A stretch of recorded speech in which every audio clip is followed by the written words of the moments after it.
Tai tavo genai, ką?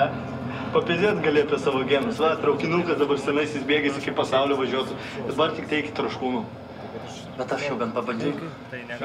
Galėsi dabar pabandyti Amerikai pasakyti. Kodėl? Aš esu pervargęs, Paulius. Jei, nepervargęs. Jau tik tu drąsos genų prisėdė. Aišku, prisėdė. Tu ir sakyk. Tai aš paduodu, tu pasakai, gerai?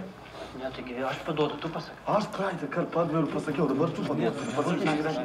Gardas Stalinas. Babilytės, įspėdė, ką.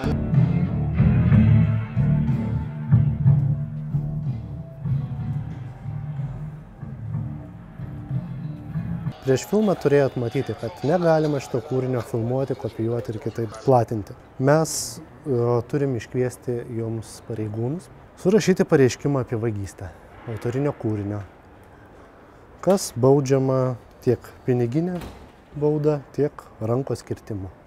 Kad nėra tokių įstatymų Lietuvoje, aš niekas. Įstatymai yra ir tai yra autorinis įstatymas, saugo kiekvieną kūrinį rodoma kino teatre.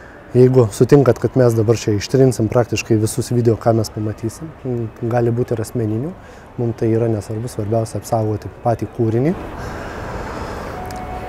Trinkite.